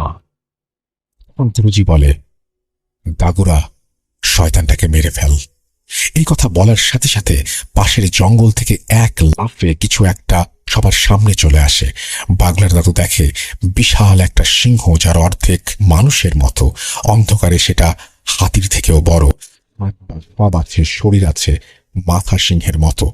চোখের সামনে দানবীয় এক সিংহ দেখে দাদু বেশ ভয় পেয়ে যায়। ততক্ষণে বিমরু তার কচ্ছপের খোলস থেকে হাত পা বের করে মানুষের মতো উঠে দাঁড়ায়। শুরু হয় দুজনের মধ্যে তুমুল যুদ্ধ। এবার গুরুজি ওপরের দিকে চেয়ে মন্ত্র পড়তে থাকে, আর ওর দিকে যুদ্ধ চলছে। এমন সময় আমরা দেখি নদীর পানিতে উথাল পাথাল অবস্থা। মনে হচ্ছে ভেতরে ঝড় বয়ে যাচ্ছে। নদী ও নদীর 2 পারের জায়গায় একটা নারকীয় অবস্থা সৃষ্টি হয়। দাগুরা এবং বিমরুর লড়াই তখন চলছে। দাদু বলছে, ভয়ে আমাদের দম যাবার অবস্থা। এতদিনে আমরা কবিরাজি জীবনে এমন ভয়ঙ্কর যুদ্ধ দেখিনি। আমরা দুজন ভয়ে জড়সড় হয়ে গণ্ডির ভেতরে বসে থাকলাম, চোখ বুজে, আর ঈশ্বরকে ডাকতে থাকলাম। দুজনের ভেতরে সমানে যুদ্ধ চলছে। হঠাৎ কোথা থেকে একই রকমের আরো একটা সিংহ হাজির হয় আর ঝাঁপিয়ে পড়ে বিমরুর ওপরে। এবার ওরা দুজনে বিমরুকে ভালো মতো ধরে ফেলে। তারপর ওরা প্রথমে বিমরুর শরীর থেকে মাথা আলাদা করে, এরপর পুরো শরীর টেনে ছিঁড়ে টুকরো টুকরো করে ফেলে। বিমরু শেষ। তারপর ওই সিংহ দুটো এক লাফে নদীর ভেতরে চলে যায়। ওরা নদীর ভিতরে যাওয়ার সাথে সাথে নদীর পানি আরো ভয়ঙ্করভাবে অশান্ত হয়ে পড়ে। এদিকে গুরুজি মন্ত্র পড়ে যাচ্ছে। যুদ্ধ চলে প্রায় ঘন্টার মতো। তারপর সব স্বাভাবিক। এদিকে গুরুজি বেহুশ হয়ে মাটিতে পড়ে যায়। গুরুজি মাটিতে পড়ে যাওয়ার পরে আমরা বেশ আতঙ্কিত হয়ে গুরুজিকে ধরে ফেলি। আমরা ভীষণ ঘাবড়ে যাই, কারণ গুরুজির বয়স রয়েছে, উনি মারা গেলেন না তো। এই ভেবে আমাদের বুক কেঁপে ওঠে। আমরা বুঝতে পারি গুরুজি মারা যাননি, উনি বেহুশ হয়েছেন। এমন সময় এক লাফে নদীর ভেতর থেকে সিংহরূপী দাগুরা ও তার সঙ্গী ডাঙায় অর্থাৎ আমাদের সামনে এসে দাঁড়ায়। আমরা ভীষণ ভয় পেয়ে যাই। এরকম দানবীয় জিন এত কাছে। আমরা লক্ষ্য করি ওদের দুজনের হাতে অনেকগুলো মরা গুই সাপ। তখন ওদের ভেতর থেকে একজন বলে, সব শয়তানগুলোকে হত্যা করা হয়েছে, এখন গুরুজিকে নিয়ে বাড়ি চলে যাও। ভোরের আলো ফোটার সাথে সাথে গুরুজির জ্ঞান ফিরে আসবে, ভয়ের কিছু নেই। এই বলে ওরা ওখান থেকে অদৃশ্য হয়ে যায়। আমরা গুরুজিকে ধরাধরি করে বাড়ি নিয়ে আসি, ভোরের জন্য অপেক্ষা করি। অবশেষে ভোরের আলো ফুটতেই গুরুজির জ্ঞান ফিরে আসে। সবকিছু স্বাভাবিক হলে গুরুজি গোসল করেন। তারপর আমরা সবাই গোসল করে একসাথে খাওয়া দাওয়া করি। পরবর্তীতে জানতে চাই গুরুজির কাছে, গুরুজি কেন অজ্ঞান হয়ে পড়লেন। গুরুজি এক ভয়ঙ্কর তথ্য দেন, যেটা শুনে আমরা ভীষণ ভয় পেয়ে যাই এবং অবাক হই। আসলে সেই রাতে কি হয়েছিল যেটা দাদুর এখনো অজানা রয়ে গেছে। এখন বলছি সেই ঘটনা, তবে তার আগে চলে যাই সেই রাতে, যে রাতে গুরুজি তার সংবাদ সংগ্রহকারী জিনকে পাঠালেন এখানে কি কি হচ্ছে সেটা দেখার জন্য। সেটাতে গুরুজি ওনার সংবাদ সংগ্রহকারী জিনের সাথে কথা বলার পরে তার শক্তিশালী জিন বন্ধু দাগুরাকে ডাকেন। দাগুরা শব্দের অর্থ সিংহপুরুষ। এই দাগুরা জিনদের ভেতরে যত জাতের জিন আছে তার ভেতরে সবচেয়ে শক্তিশালী। শুধু তাই নয়, দাগুরা হচ্ছে জিনদের সর্দারদের সর্দার। অর্থাৎ জিনদের ভেতরে অনেক জাতি আছে, আর প্রত্যেক জাতি ও গোত্রের একজন সর্দার থাকে, আর এই সব সর্দারদের সর্দার হচ্ছে দাগুরা। দাগুরা এত শক্তিশালী যে সে একা লক্ষ লক্ষ জিনের সাথে লড়াই করতে পারে। তার রয়েছে বিশাল এক জিন সেনাবাহিনী, আর এই দাগুরা জিন খুবই ধার্মিক ও ন্যায়পরায়ণ। সে নিজেকে সবসময় অন্যায় থেকে দূরে রাখার চেষ্টা করে, আর অন্যায়ের বিরুদ্ধে প্রতিবাদ করাই তার কাজ। সে কয়েক হাজার বার শয়তানের সাথে যুদ্ধ করেছে। প্রশ্ন উঠতে পারে, শয়তান তো অমর, শয়তানের মৃত্যু নেই, তবে একজন জিন হয়ে শয়তানের সাথে কিভাবে যুদ্ধ করে? শয়তানের মৃত্যু নেই, তবে শয়তান কখনো সরাসরি প্র্যাকটিক্যালি কোনো কিছু করতে পারে না। এই যেমন মানুষ বলি দেয়া, হত্যা করা, মহামারী ছড়ানো ইত্যাদি ইত্যাদি। শয়তান যেটা করতে পারে, সে পরামর্শ দিতে পারে এবং মানুষ এবং জিনকে ধোঁকা দিতে পারে। শয়তান এই ধরনের কর্মকাণ্ডগুলো পরিচালনা করে মাত্র, এগুলো মানুষের দ্বারাই কার্যকরী হয়। এই বিমরু হচ্ছে অনেক শক্তিশালী, ধূর্ত, চালাক ও নিষ্ঠুর শ্রেণীর ইফরিত জিন। সে প্রায় 2000 বছর ধরে শয়তানের সান্নিধ্যে থেকে বিভিন্ন সময়ে বিভিন্ন অপকর্মে লিপ্ত ছিল। সে সমুদ্রের তলদেশ থেকে তার শয়তানি আখড়া গেড়ে বসে, আর বহুদিন ধরে এই সমুদ্র পথে চলার সময় অনেক জাহাজ সে ডুবিয়ে দিয়েছে, আর জাহাজে থাকা নাবিকদের হত্যা করেছে। এভাবে সে হাজার হাজার মানুষের প্রাণ নিয়েছে। আপনারা হয়তো দ্য ডেভিল সির নাম শুনেছেন। এই যে ডেভিল সি, যেখানে রহস্যজনকভাবে জাহাজ হারিয়ে যায়, পানিতে ডুবে যায়, আরো অনেক কিছু আছে যেগুলো বর্ণনা করে ঘটনাকে আর বড় করতে চাই না। তবে এই বিম্র চরিত্র ও পূর্বের কার্যকলাপের সাথে ডেভিল সির কোনো যোগসূত্র থাকতে পারে। যাই হোক, এই নদীতে আসার আগে শয়তানের মেয়ে নাজালির সাথে তার সাক্ষাৎ হয়। নাজালি তার কাজে সন্তুষ্ট হয়ে তাকে একটা দায়িত্ব দেয়। তখন নাজালি বিম্রুকে বলে, যাও, মানুষের ভেতরে মহামারী ছড়িয়ে দাও, হাজার হাজার নিষ্পাপ লোকের প্রাণ নিয়ে নাও। মূলত নাজালি তাকে এখানে পাঠিয়েছে মহামারী ছড়ানোর জন্য। একবার সেই কাজে সফলতা অর্জন করতে পারলে রোগ ব্যাধিতে আক্রান্ত হয়ে হাজার হাজার মানুষের জীবন চলে যাবে। এতে শয়তানের মেয়ে খুশি হয়ে আরও তাকে শক্তিশালী করে দেবে। এই পুরো ব্যাপারগুলো যখন আমি জানতে পারি, তখন আমি এই জিন বন্ধু দাগুরাকে স্মরণ করি, কারণ আমি জানি নির্দিষ্ট প্রক্রিয়া ছাড়া এই জিন কারো ডাকে সাড়া দেয় না। যাই হোক, সেটাতে আমার ডাকে সাড়া দিয়ে দাগুরা হাজির হয়। তারপর আমি তাকে সবকিছু খুলে বলি। শুনে দাগুরা প্রচন্ড রেগে যায় আর বলে, আগামীকাল সেখানে যাও, আমি সব সময় তোমার সাথে থাকবো, আর সময় মতো আমি তাকে হত্যা করব। তারপর দাগুরা আমাকে সবকিছু বুঝিয়ে দেয় কিভাবে কি করতে হবে। এই সবকিছুর প্ল্যান মাস্টার দাগুরা নিজে। একজনকে সহজে হত্যা করা যায় না, তাকে ভালো হওয়ার সুযোগ দিতে হয়, তার পাপের প্রায়শ্চিত্ত করার সুযোগ দিতে হয়। সেই জন্য দাগুরা আমাকে বলেছিল, তুমি প্রথমে তাকে বলবে সেখান থেকে চলে যেতে। আমি জানি সে যেতে চাইবে না, তারপরও তুমি সেটা বলবে। সে যখন অস্বীকার করবে, তখন শুধু আমাকে ডাক দেবে। আমি প্রস্তুত থাকবো বিমরুর সাথে যুদ্ধ করার জন্য। তারপরের ঘটনা তোমরা সবাই দেখেছো, অনেক কিছুই দেখেছো, আবার অনেক কিছু দেখতে পারোনি। বাগলা দাদু জিজ্ঞেস করলো, গুরুজি, আমরা কি দেখিনি? তখন গুরুজি বলে, আমরা যখন মুরগি জবাই করে রক্তের সাথে চাল মিশিয়ে নদীতে ভাসিয়ে দিলাম, এটা ছিল রিচুয়ালের একটা অংশ। মূলত সেখান থেকেই শুরু হয় যুদ্ধের প্রস্তুতি। ওদিকে পানির সর্দার বুঝতে পারে সময় এসে গেছে যুদ্ধের। সে তার সেনাবাহিনী নিয়ে প্রস্তুত হচ্ছিল। যখন বিমরু আমাদের সামনে আসে, ঠিক তখন দাগুরা তার সেনাবাহিনী নিয়ে আকাশে লুকিয়েছিল।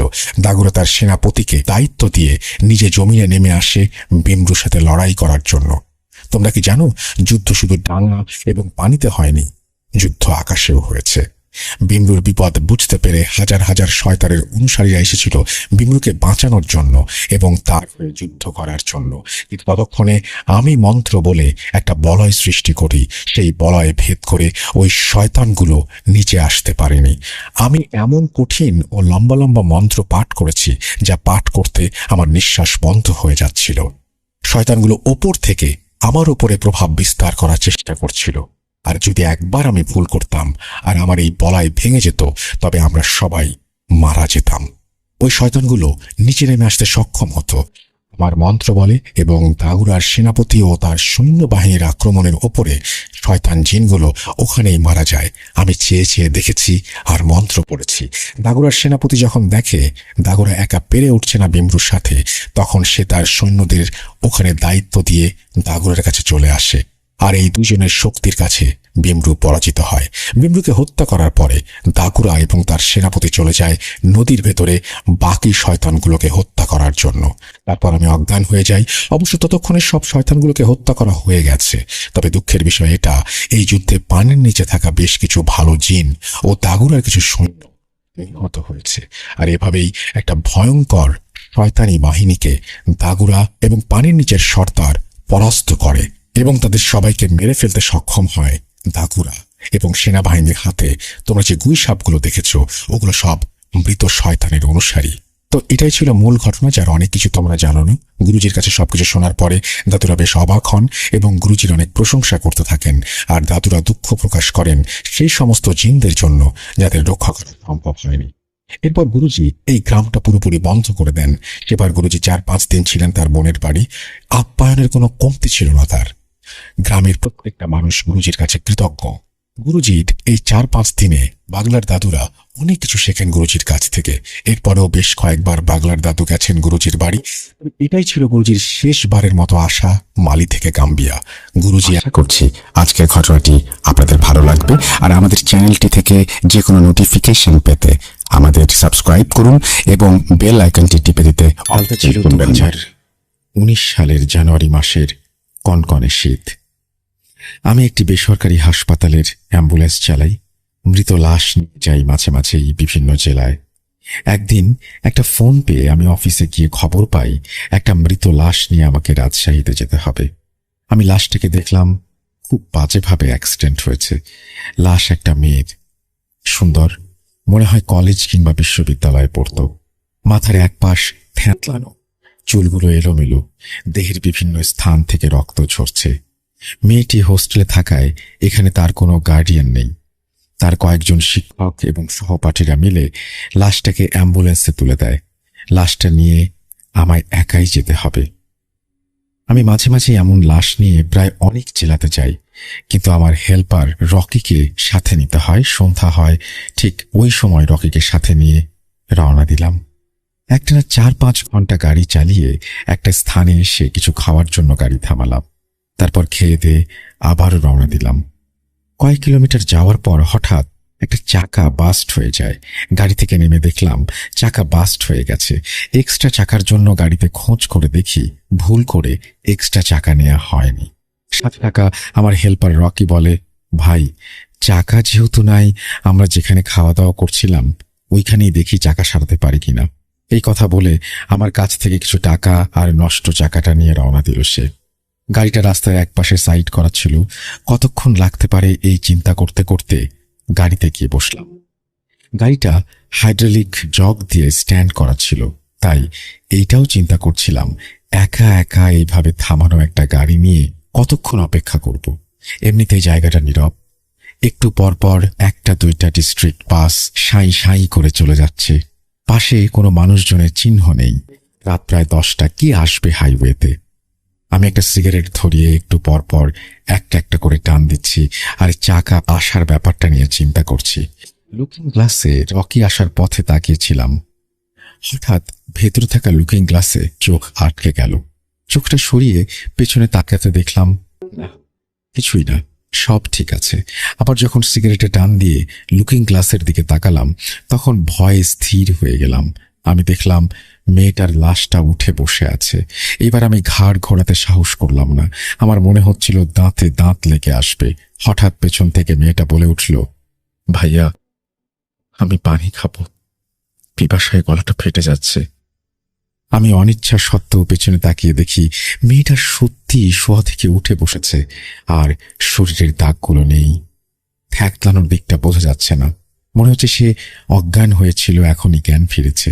মেয়েটা আবারও বলতে লাগলো, ভাইয়া, আমার খুব পানির পিপাসা লেগেছে, আমাকে একটু পানি দেন। কেন জানি মুহূর্তের মধ্যে আমার ভেতর থেকে সব ভয় কেটে গেছে। মেয়েটাকে দেখতে স্বাভাবিক লাগায় আমি একটা পানির বোতল এগিয়ে দিলাম। পানিটা পেয়ে সে এক নিঃশ্বাসে শেষ করে কেমন একটা স্বস্তির নিঃশ্বাস ফেলল। আমি মুহূর্তে ভাবছি, আহা জীবন, কি দারুণ আমাদের চিকিৎসা ব্যবস্থা। একটা অজ্ঞান হওয়া জীবিত মেয়েকে লাশ বানিয়ে অ্যাম্বুলেন্সে উঠিয়ে দিয়েছে।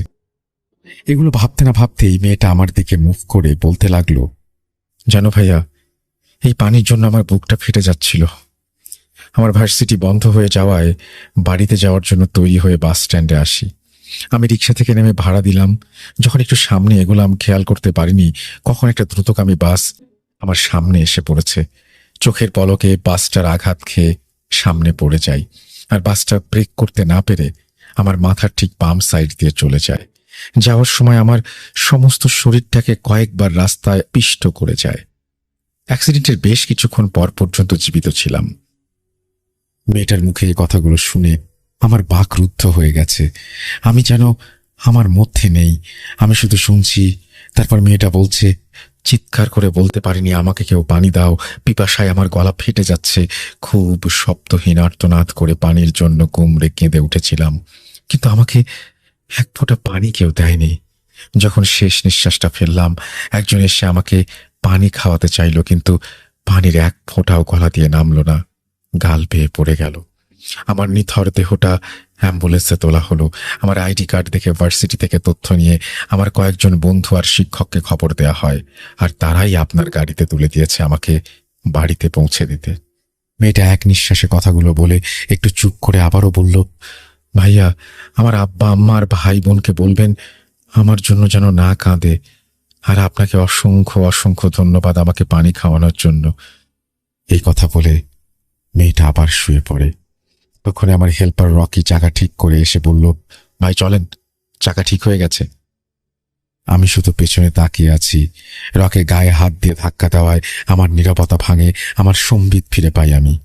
রকির সাড়া পেয়ে খেয়াল করলাম আমার পুরো শরীর ঘামে ভেজা। এ বিষয়ে রকিকে কিছু বললাম না, চাকাটা লাগিয়ে আবার রওনা দিলাম।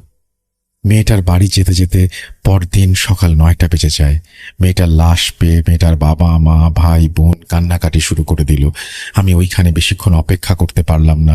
মেয়েটার বলা কথাগুলো কারো কাছে বলতে পারিনি।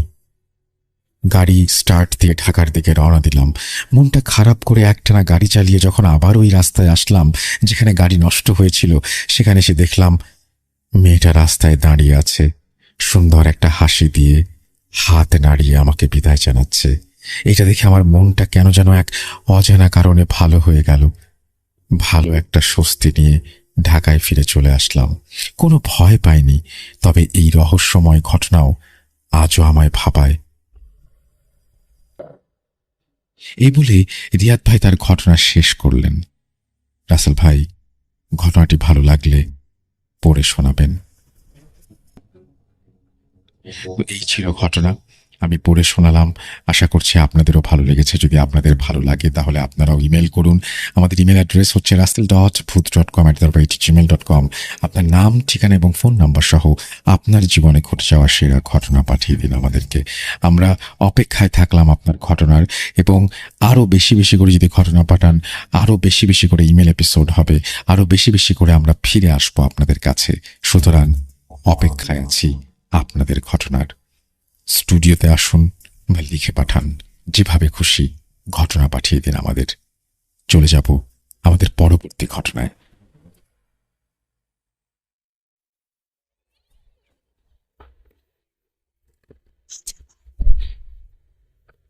শুনতে পাচ্ছেন সব?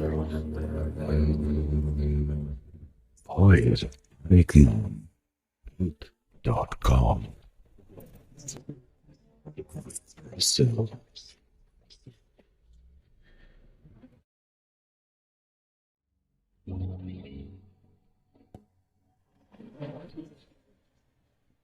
ঈদ মুবারক আপনাদের সবাইকে।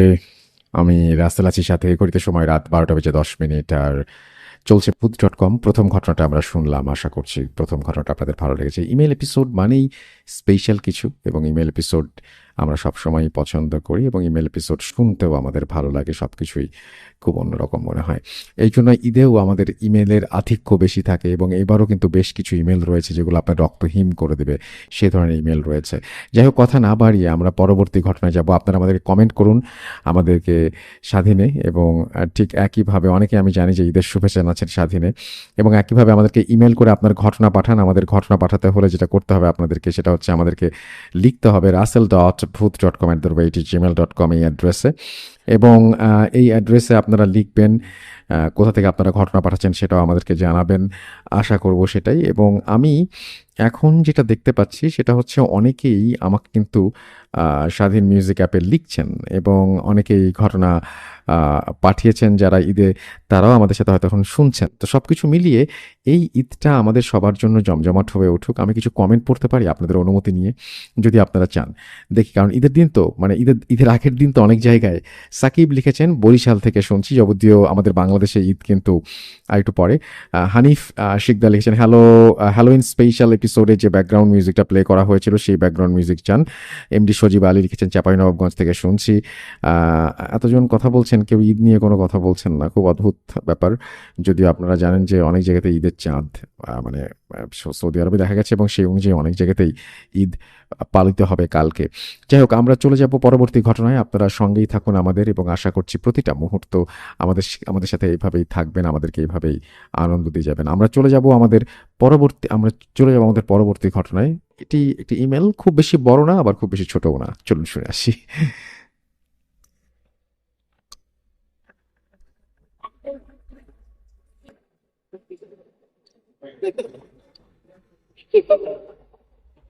লুকোচুরি খেলবি?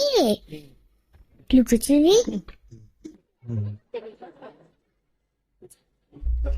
তুমি লুকাও, আমি ঠিকই তোমাকে খুঁজে পাবো।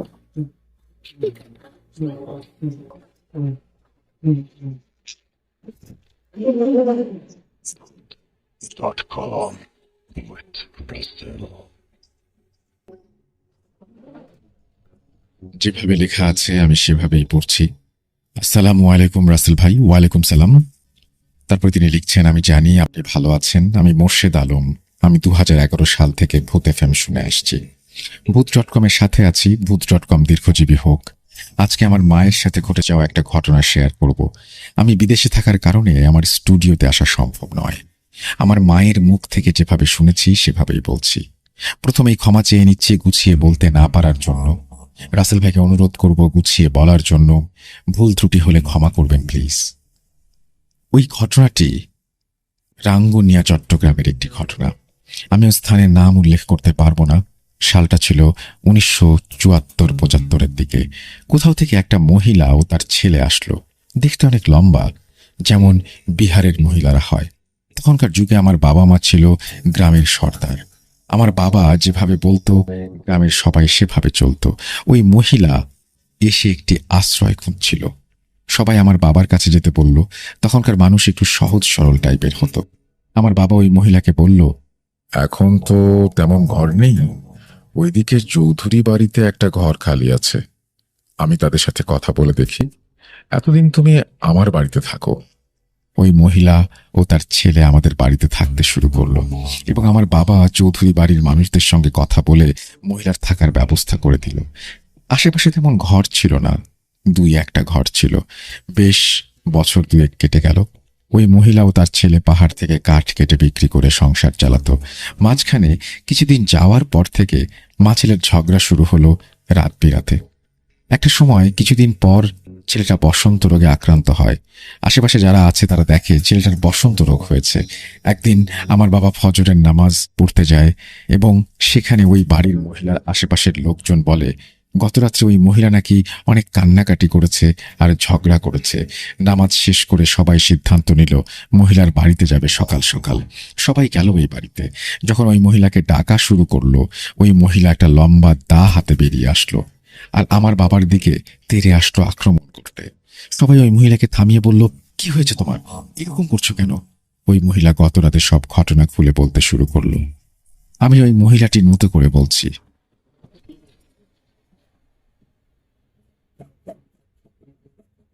আপনারা সবাই জানেন আমার ছেলেটা অনেক দিন ধরে বসন্ত রোগে আক্রান্ত। সে গত রাতে মারা গেছে। রাত বেশি হওয়ায় কাউকে ডাকতে পারিনি এবং আমি অনেক কান্নাকাটি করছিলাম। মধ্যরাতে দেখি সর্দার সাহেব আমার বাসায় আসছে এবং দরজা খুলতে বলছে। এসে বলতে শুরু করলো, তোমার ছেলের মৃত্যুর খবর পেয়ে এসেছি। আমার মাথায় তখন আর কোনো কিছু কাজ করছিল না, তাই ওনাকে ঘরে আসতে দিলাম। কিছু সময় কেটে যাবার পর উনি বলতে লাগলো, রাত অনেক হয়েছে, কালকে তোমার ছেলের দাফন কাফন করতে হবে, অনেক কাজ বাকি আছে। তার চেয়ে বরং আমি লাশের পাশে থাকি, তুমি একটু বিশ্রাম করো। আমি বললাম, না সমস্যা নেই, আমি আছি। কালকে সকালে সকালে অনেক কাজ, তুমি একটু বিশ্রাম করো। উনি জোরাজুরি করতে লাগলেন। আমি অন্য রুমে গিয়ে শুয়ে পড়লাম সেই জোরাজুরির কারণেই। অনেক চেষ্টা করেও ঘুমাতে পারিনি একটুও। কিছুক্ষণ পর খেয়াল করলাম উনি এদিক সেদিক করছেন। আরো কিছু সময় কেটে যাওয়ার পর দেখি উনি আমার দিকে আসছেন এবং আমি ঘুমিয়ে গেছি কিনা সেটা দেখছেন। আমি ঘুমের ভান করে থাকলাম। দেখছি উনি কিচেনের দিকে যাচ্ছেন। আমি ওনার পেছন পেছন গেলাম যাতে উনি বুঝতে না পারেন। দেখি উনি কিচেনে কি যেন খোঁজাখুঁজি করছেন। দেখি হাতে লবণ নিয়ে আসছেন। আমি আবার শুয়ে পড়লাম। লবণগুলো নিয়ে আমার ছেলের পাশে বসলো। আমার বুঝতে বাকি রইল না এটা কি ছিল, তাই কিচেন থেকে বড় দা নিয়ে আসলাম। এক পাশে দেখতে লাগলাম উনি কি করে। আমার ছেলের গায়ে আঘাত করতে শুরু করলো এবং আমার ছেলের গা থেকে মাংস খেতে শুরু করলো। আমি দা নিয়ে ওনার দিকে তেড়ে আসলাম, ওনাকে আঘাত করলাম। আঘাত করার সাথে সাথে দেখি উনি একটা ভয়ঙ্কর রূপ ধারণ করলো। ভয়ঙ্কর লোমে ভরা তার শরীর, এত ভয়ঙ্কর চেহারা আমি জীবনে কখনো দেখিনি। তা সে আমাকে হামলা করতে চেষ্টা করছে। ওনাকে দা দিয়ে আমি আঘাত করছি, সঙ্গে সঙ্গে দরজা খুলে বের হয়ে যাই এবং খুব ভয়ঙ্কর ভাবে চিৎকার করতে থাকি। ওনার সাথে যুদ্ধ করতে করতে কখন যে ফজরের আজান দিয়ে দিয়েছে আমি জানি না। দেখি হঠাৎ সব চুপ হয়ে গেছে। আমার তান্ত্রিক বিদ্যা জানা ছিল, তাই আমাদের কিছু করতে পারেনি। একটা ব্যাপার, সকালে সে লাশটাকে দাফন করে ফেললো। এরপরে মহিলা কোথায় গেছে কেউ দেখেনি। এরপর প্রায় 10 বছর পরে সেই চৌধুরী বাড়িতে একটা বিবাহ অনুষ্ঠান হয়েছে। সবার মতো আমরাও বিবাহতে গিয়েছিলাম। মেহেদি রাতে অনেক ধুমধাম করে আয়োজন চলছিল। মধ্যরাত্রে আমি একটু ঘুমিয়ে গিয়েছিলাম। যখন ঘুম ভাঙে দেখি সবাই আমাকে রেখে চলে গেছে। আমি দেখছিলাম আমার বাড়ির আশেপাশের কেউ আছে কিনা। দেখি কেউ নেই, তাই একা যাওয়ার সিদ্ধান্ত নিলাম। সবাই আমাকে রাতে যেতে বারণ করছিল। আমি কারো কথা না শুনে যেতে শুরু করলাম। মনে মনে ভাবলাম 5 মিনিটের রাস্তা, এমন কি আর হবে। বিবাহ বাড়িতে তো মাইকের আওয়াজ ছিল, তাই ভয় করছিল না। আমি যখন হাঁটা শুরু করলাম, কিছু দূর যাওয়ার পরে দেখি আমার পেছন পেছন কেউ আসছে। পেছনে ফিরে দেখি কেউ নেই। আমি আবার হাঁটতে শুরু করলাম। এবার আওয়াজ হচ্ছে কোথাও থেকে। এবার পেছনে ফিরে যা দেখি তা দেখার জন্য আমি মোটেও প্রস্তুত ছিলাম না। দেখি 2টা রাজহাঁস আমাকে পেছন থেকে তাড়া করছে। আমিও দৌড়াতে শুরু করলাম এবং চিৎকার করতে শুরু করলাম। দৌড়াতে দৌড়াতে বাড়ির উঠোনের সামনে এসে জ্ঞান হারালাম। যখন জ্ঞান ফেরে তখন দেখি আমি বাড়িতে শুয়ে আছি আর সকাল হয়ে গেছে। আমার মা জিজ্ঞেস করলো কি হয়েছে কালকে। আমি রাতের সব ঘটনা খুলে বললাম। আমার মা রাতে না ফেরাতে খুব চিন্তা করছিল আর ঘুম আসছিল না তার। আমার চিৎকার শুনে আমার বাবা বের হলো বাসা থেকে এবং আমাকে দেখতে পায় সে। পরে একটা হুজুরের কাছে আমাকে নিয়ে যাওয়া হয়। হুজুর ঝাড়ফুঁক করে বলে খুব খারাপ একটা জিন নাকি আমার পেছনে নিয়েছিল। আমার মা বাবা বাইরে যাওয়াতে কিছু করতে